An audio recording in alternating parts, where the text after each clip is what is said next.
Welcome back. Today, Michigan will become the first state in the nation to ban flavored e-cigarettes and vaping products. Governor Gretchen Whitmer announced in Michigan Wednesday that we would become the first state in the U.S. to ban the sale of flavored e-cigarettes. The flavored e-cigarette products are banned in Michigan. Michigan becoming the first state to ban the sale of flavored e-cigarettes. The culture of juuling is it makes a lot of sense to me as a college student. It feels like it fits it has replaced cigarettes in that way of just people do it very socially here, and that seems like part of it. On the same level as drinking and going out and going to classes, it just seems so normal. Hey yo, nicotine addiction check.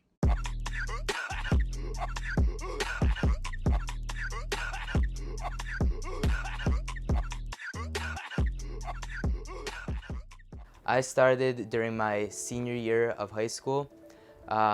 Just my friends' vapes, they would offer it to me. And so I tried it a few times. I didn't buy my own until the summer before freshman year of college. Probably started vaping about 3 years ago. Yeah, senior in high school. I started vaping when I was a freshman in college. I think I started, maybe the first time ever was when I was at a party and someone offered me a hit of their Juul. And then after that, I just really liked it, and I started taking more and more hits off more and more people's Juuls. It was something that it was around me, and I was never opposed to doing it, so I kind of just did it. I'm not addicted to vaping. I can stop anytime I want.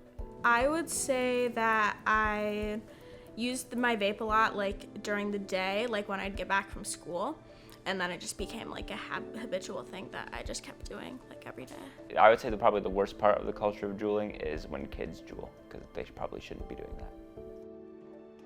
Currently, I'm an executive assistant for a state senator. Marshall Bullock was his name. He was actually one of the major movers in getting the, not really the flavored ban going, but in terms of prohibiting underage use. So his major thing was middle school kids shouldn't have access to Juul, and being addicted to Juul at 13. You don't know how to drive, but you're addicted to juuling. That doesn't make sense. But he introduced a bill that would place sanctions on businesses that would still sell to minors, and there'd be a fine or whatever for them if they were found to still sell to minors. And part of that bill is you just have to keep it in a lockbox or behind a counter. Since he actually was the one that introduced the bill, he's the one that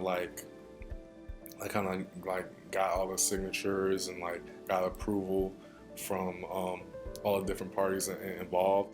I think they started with good intentions, wanting to get cigarette smokers to quit, but it was pretty clear during their marketing and production of everything that the product is so discreet, it's so nice, it's so appealing for people of all ages. And then they made flavors that were super fruity or gummy worms, and everyone just it sounds really appetizing to kids. And then they made it was pretty clear that they were trying to sell the kids.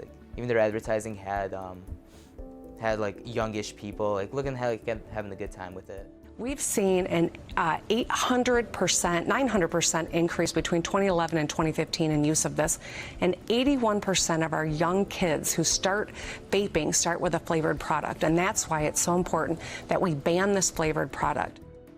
Because nicotine's one of those things, it's not so addictive that you need addictive centers, or at least it's not so debilitating. So really the only way to get people to quit is to make it impossible for them to buy it.